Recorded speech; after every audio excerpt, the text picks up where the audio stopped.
Donc on va essayer de traiter chacune des malformations de l'appareil urinaire les plus fréquentes. Et on commence par l'uropathie malformative la plus fréquente, qui est le reflux vésico-urétéral chez l'enfant. Donc les objectifs, vous les avez déjà sur votre support, c'est comprendre la pathogénie du reflux, améliorer ou assimiler les conséquences du reflux vésico-urétéral, décrire les circonstances. Les circonstances, vous m'entendez? Non. Donc, décrire les circonstances de découverte du reflux vésico-urétéral. Bien sûr, apprendre à faire le diagnostic paraclinique, c'est-à-dire les examens complémentaires qu'il faut demander. Et dans le traitement, il ne faut pas bien sûr apprendre les techniques chirurgicales, mais il faut apprendre les principes thérapeutiques et surtout les indications, quand est-ce qu'il faut opérer, quand est-ce qu'il faut traiter médicalement. Donc le reflux vésico-urétéral est défini par la remontée anormale des urines dans le haut appareil urinaire. Et le plus souvent, le reflux vésico-urétéral est primitif lorsqu'il n'y a pas une cause sous-jacente. Le problème est dans le système anti-reflux qui est incompétent, mais il est secondaire quand il y a une cause. Une cause, et souvent il s'agit d'un obstacle au niveau de l'appareil urinaire basse. C'est un obstacle sous-vésical. C'est-à-dire si vous avez une sténose au niveau du col de la vessie, si vous avez une sténose même fonctionnelle, dans le cadre des dysynergies vésico-sphinctériennes, ça peut entraîner un reflux, mais qui est différent du reflux idiopathique. C'est un reflux secondaire là, et le traitement est différent. Ça, c'est quelques chiffres d'épidémiologie. Je ne vais pas me tarder sur ces chiffres, mais il faut savoir que le reflux vésico-urétéral, c'est la première cause des dilatations calicielles prénatales. C'est-à-dire quand on découvre une dilatation des cavités pilocaliciales, une pilictasie prénatale, souvent il s'agit d'un reflux vésico-urétéral.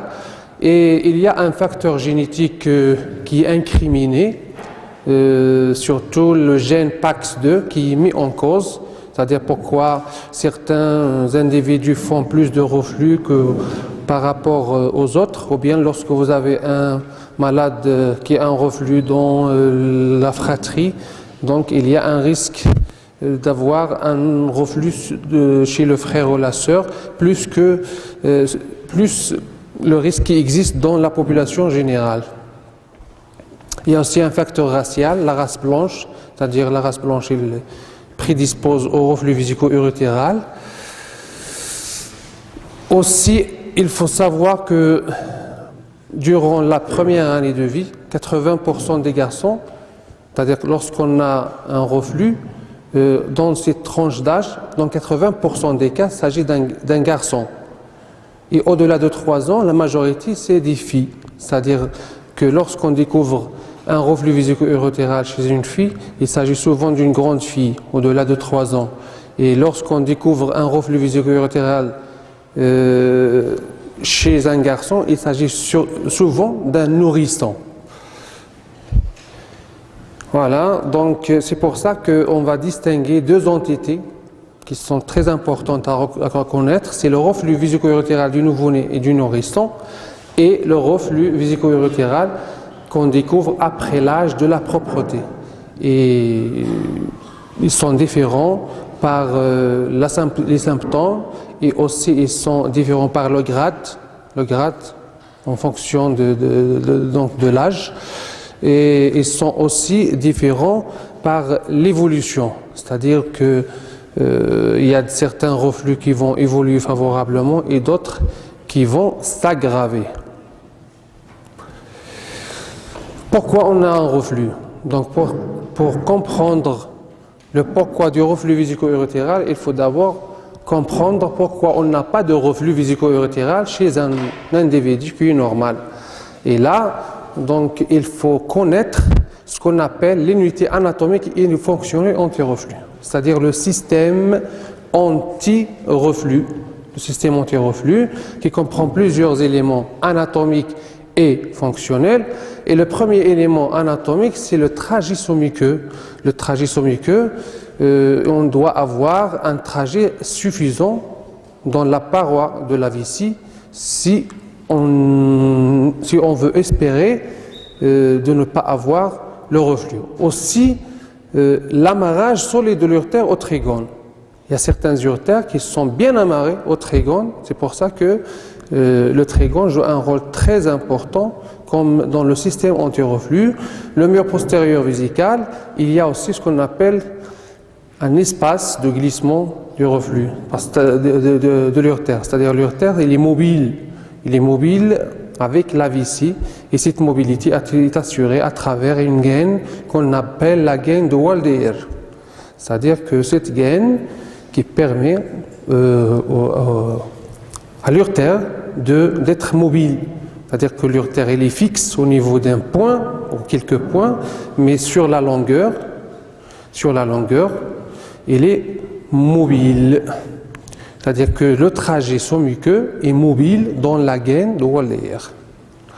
La contraction du trigone et aussi l'occlusion de l'urtère terminale, c'est-à-dire que lorsque la vessie est en train de se vider ou bien de se remplir, à un certain moment, les deux mias urétéraux vont se fermer, ce qui fait qu'on n'a pas de retour d'urine vers le haut.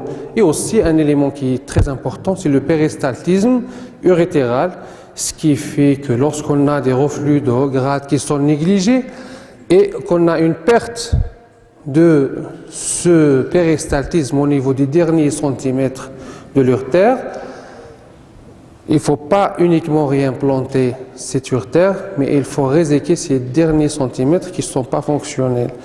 Parce que ce péristaltisme est demandé pour assurer une bonne vidange et éviter le reflux. Voilà. Donc, on a compris pourquoi on n'a pas de reflux à l'état normal. Et à l'état pathologique, il y a le reflux parce que, soit pour deux raisons, l'une des deux raisons en fait, soit on a une incompétence du système anti-reflux, c'est-à-dire que ce système anti-reflux dont on vient de décrire les éléments, il est insuffisant parce qu'on a soit le trajet somuqueux qui est insuffisant, soit l'emplacement du mia urétéral qui est ectopique, soit le péristaltisme qui est insuffisant, soit l'amarrage, c'est-à-dire l'urtère ne se repose pas très bien sur le trigone. Le trigone, c'est le muscle vésical.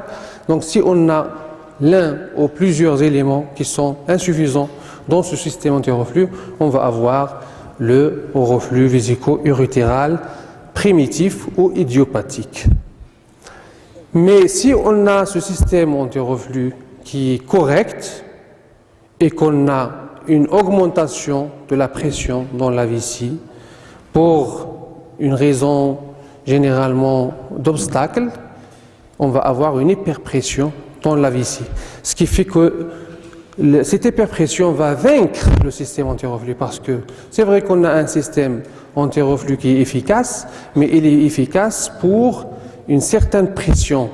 Si ce chiffre est dépassé, le système anti-reflux ne sera pas efficace, ce qui fait qu'il sera vaincu par l'hyperpression et on aura ce qu'on appelle le reflux vésico-urétéral secondaire, cette fois-ci.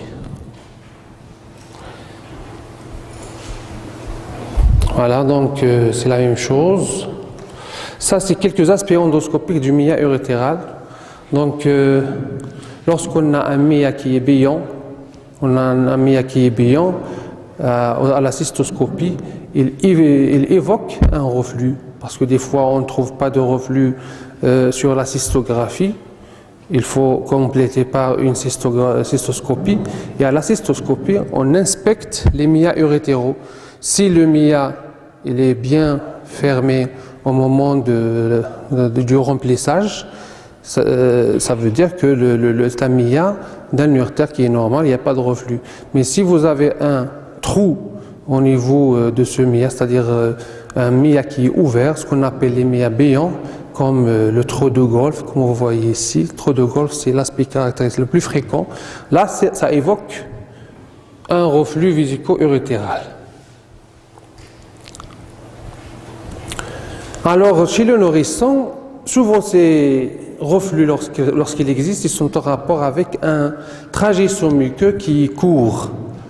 Ce qui fait qu'il y a une possibilité d'une résolution spontanée de ce reflux avec la croissance. Parce qu'avec la croissance, la maturation vésicale, on va avoir un allongement de ce trajectoire muqueux et donc, ce qui fait que le système anti-reflux va être compétent avec la croissance et donc on aura une disparition de ce reflux, c'est-à-dire un allongement spontané du trajectoire muqueux. Les reflux vésico-urétéraux secondaires, donc comme on a dit tout à l'heure, secondaire à une hyperpression pour une raison d'obstacle, un obstacle vésical comme les valves de l'urètre. Dans les valves de l'urètre, on a souvent un reflux vésico-urétéral de haut grade et qui est secondaire. Lorsqu'on a une dysynergie vésico-sphinctérienne, ça réalise aussi un obstacle, mais cette fois-ci fonctionnel. Dans les vessies neurologiques aussi, l'obstacle, ça peut être une spasticité au niveau du col de la vessie et aussi au niveau du sphincter externe, ce qui fait qu'il y a aussi un obstacle fonctionnel et donc on aura un reflux vésico-urétéral secondaire. Les autres causes, mais en fait ce ne sont pas vraiment des causes, mais c'est des associations malformatives. Par exemple, les duplicités pilo-urétérales sont souvent associées à un reflux vésico-urétéral qui est tributaire du pilon inférieur, c'est-à-dire de la moitié inférieure, de l'unité qui est inférieure du rein. Des fois, on a un reflux qui est iatrogène. Par exemple, c'est un sujet un enfant, a été opéré au niveau de sa vessie et qu'on était très agressif au niveau du trigone, on peut favoriser par la suite un reflux parce qu'on a détruit le muscle trigonal qui est un élément incontournable pour le système anti-reflux. Certaines maladies aussi médicales, aussi, ça entraîne une sclérose de ce détruiseur qui ne devient pas fonctionnel parce qu'il est infiltré, parce qu'il est fibrosé, etc. Ça peut aussi donc favoriser le reflux, mais c'est rare. Les conséquences physiopathologiques, donc lorsqu'on a un reflux, il a bien sûr des conséquences qui sont néfastes pour le rein et la première de ces conséquences, c'est l'infection urinaire. Sachant que cette infection urinaire, c'est vrai qu'il est favorisé par le reflux, mais elle aussi, il entretient le reflux. C'est-à-dire, le reflux favorise l'infection urinaire, mais aussi l'infection urinaire, il favorise le reflux, ce qui fait qu'il y a un cercle vicieux entre ces deux facteurs. Voilà, donc le reflux vésico-urétéral, parce qu'il y a en fait la vidange complète de la vessie ne se fait pas. Quand la vidange complète de la vessie ne se fait pas, ça donne ça peut favoriser une pilulation microbienne. Aussi, lorsqu'on a un reflux de haut grade, je parle du haut grade, c'est-à-dire qu'avec une dilatation des cavités, là on a une stase dans ces cavités parce qu'il devient hypotonique, il devient dilaté et ça devient une sorte de réservoir permanent pour les urines en plus de la vessie, parce que le réservoir habituel c'est la vessie, mais lorsque vous avez ces cavités excrétrices qui sont dilatées et hypotoniques, ça devient aussi un réservoir permanent qui ne se vidange pas et par conséquent on aura une possibilité d'infection urinaire. Retentissement sur la voie excrétrice, donc l'infection urinaire avec l'hyperpression, donc ça on l'a dit, l'hypotonie urétérale, dilatation, donc c'est le même cadre en fait, mais il y a un retentissement qui est plus difficile et qui est plus néfaste et qui est plus dangereux, c'est le retentissement sur le parenchyme rénal. C'est ce qu'on appelle la néphropathie du reflux. La néphropathie du reflux, c'est une néphropathie qui est caractéristique du reflux. Il est dû au reflux. Il est dû au reflux des urines. Et c'est la cause de 25% des insuffisances rénales terminales chez l'enfant et aussi chez l'adulte. Parce que ces enfants-là, ils vont devenir après des adultes, et même s'ils étaient traités pour le reflux, ils peuvent se terminer par une insuffisance rénale terminale. Cause d'hypertension artérielle, il y a plusieurs anomalies. Il y a des lésions acquises qui sont dues aux cicatrices. Les cicatrices qui sont dues au pylonéphrite. À chaque pylonéphrite, il y a des cicatrices qui s'installent et des cicatrices qui sont définitives, on l'a dit hier. Voilà. Et anomalie congénitale, parce que quand on a un reflux, souvent, ce reflux-là commence in utero. Et lorsqu'il commence in utero, même le parenchyme qui naît est né anormal. Et c'est-à-dire, lorsqu'on parle d'anomalie, c'est la dysplasie. Et donc, on aura un certain degré de différenciation cortico-médulaire. Voilà, c'est un petit schéma qui récapitule tous ces éléments-là. Donc, comme vous voyez, entre le reflux et l'infection urinaire, donc une relation de cause à effet, mais en fait, dans les deux sens. Et le reflux et l'infection urinaire, tous les deux, ils entraînent ce qu'on appelle la néphropathie des reflux, qui est la pathologie qui est difficile et qui est responsable de la destruction progressive du rein. Donc, histologiquement, donc, il y a des lésions de néphrite interstitielle chronique. Il y a aussi la fibrose et l'amincissement du parenchyme. Et tout cela est majoré par l'urine qui est infectée, parce que c'est l'urine qui est infiltrée à ce niveau-là et qui est infectée. C'est une urine infectée qui infiltre le parenchyme rénal. L'évolution de la néphropathie du reflux, donc à long terme, c'est la protéinurie, c'est l'hypertension artérielle, c'est l'insuffisance rénale, d'où l'intérêt du diagnostic précoce. Alors, pour les circonstances de diagnostic, il y en a donc deux types de circonstances, soit en anténatal, soit après la naissance. Et souvent, en matière du reflux, le diagnostic se fait après la naissance à l'occasion d'infections urinaires. Ce qu'il faut retenir, c'est que le maître symptôme, ou bien la circonstance la plus fréquente dans la découverte du reflux vésico-urétral, c'est l'infection urinaire. C'est souvent les infections urinaires fibriles.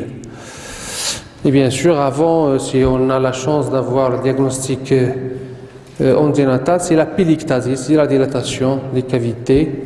Donc voilà, donc c'est la dilatation, c'est comme ça que ça se voit à l'échographie. Voilà.